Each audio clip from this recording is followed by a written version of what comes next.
नमस्कार साथियों। आप पहले ई पेपर का कटिंग देख लीजिए कि इसमें क्या है। उम्मीद करते हैं कि आप लोगों ने देख लिया होगा। अब इसमें देखिए कि ये दरभंगा का न्यूज़ है, समझे। और ये पेपर का कटिंग है, दैनिक जागरण का शायद पेपर का कटिंग है। उसमें बताया गया है कि 471 जो शिक्षक हैं वो फरार हो गए हैं। अब वो फरार क्यों हो गए, ये शिक्षा विभाग उनको खोज रही है।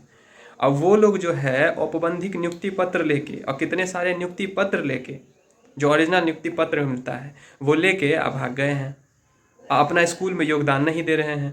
अब शिक्षा विभाग उनको इस तरह से खोज रहा है कि आखिर क्या कारण है कि वो लोग भाग गए।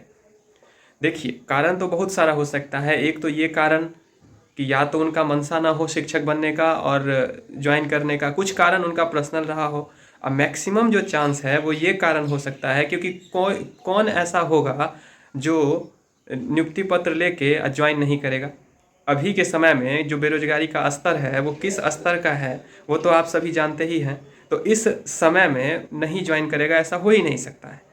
और दूसरी बात, या तो ये हो सकता है कि वो लोग फर्जी डिग्री लेके घुस गए होंगे, और जब शिक्षा विभाग के द्वारा अभी जांच पड़ताल चल रहा है विभाग में जो है सो आप सभी को पता होगा, थंब इम्प्रेशन चेक हो रहा है, थंब चेक हो रहा है, और भी बहुत सारा प्रक्रिया के तहत जो है वो वेरिफिकेशन हो रहा है। तो उन अभ्यर्थियों को इस बात का डर हो गया कि क्या पता कहीं हम लोग धरा जाएं, तो वो लोग इसीलिए अभी भाग गए हैं। अब इसमें प्रश्न ये उठता है कि इसमें दोषी जो है वो किसको ठहराया जाए, बीपीएससी को ठहराया जाए, शिक्षा विभाग को ठहराया जाए, या जो अभ्यर्थी भाग गए हैं उनको ठहराया जाए। आप लोग बताइए, इसमें जो दोषी है वो कौन हो सकता है। जो बीपीएससी जो एग्ज़ाम का सारा प्रोसेस किया है, अब उसमें डॉक्यूमेंट में जो फर्जीवाड़े में जो अभ्यर्थी पकड़ा रहा है तो उसको पहले क्यों नहीं पकड़ लिया गया।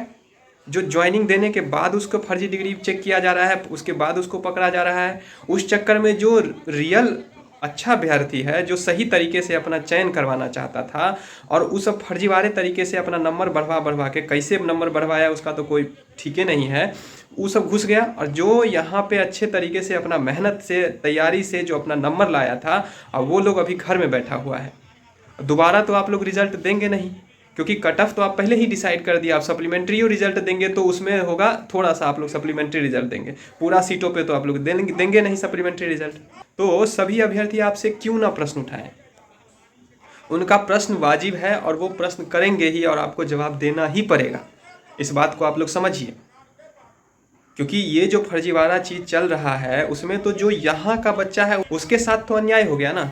अब वो लोग तो कहीं का नहीं रह गया, ना ही वो चयन हुआ, और यहाँ पे फिर से वो बेरोजगारी के दर में अगले एग्ज़ाम का तैयारी करेगा। अब अगला एग्ज़ाम होगा अगस्त में, तैयारी अभी से करेगा। उनका तो तैयारी है ही, वो क्या तैयारी करेंगे, बार बार एक ही चीज़ को पढ़ेंगे।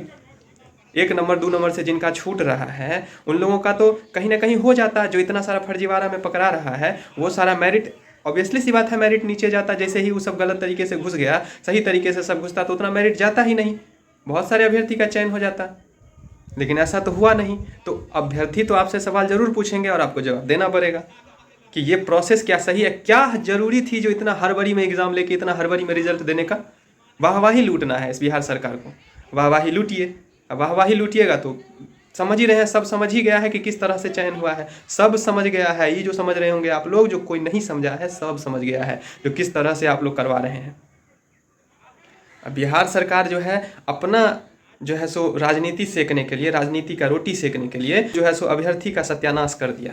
जितना भी विद्यार्थी है जो तैयारी कर रहा था उसका आप लोग सत्यानाश कर दिए, उसको कहीं का नहीं छोड़े हैं आप लोग। हड़बड़ी में क्यों, क्या चीज़ का हड़बड़ी था। आप लोग समय देते, 2-4 महीना समय देते, आराम से आप लोग रिजल्ट देते, सब चीज़ों को सही से देख के परख के तब रिजल्ट देते। क्या जरूरी था इतना हड़बड़ी में रिजल्ट देने का। रिजल्ट दिए हड़बड़ी में तो हुआ है गड़बड़, अब आप लोग झेलिए। सोशल मीडिया पे तो देख ही रहे हैं किस तरह का आवाज़ उठ रहा है। गलत करिएगा तो गलत तो सुनना पड़ेगा। अब आप गलत सुनेंगे भी नहीं और करेंगे भी तो ऐसा तो हो नहीं सकता है।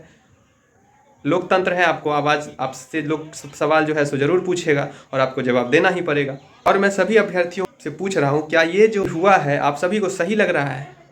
कमेंट के माध्यम से ज़रूर बताइएगा। ठीक है, मिलते हैं नेक्स्ट वीडियो में, तब तक के लिए आप सभी का बहुत बहुत धन्यवाद।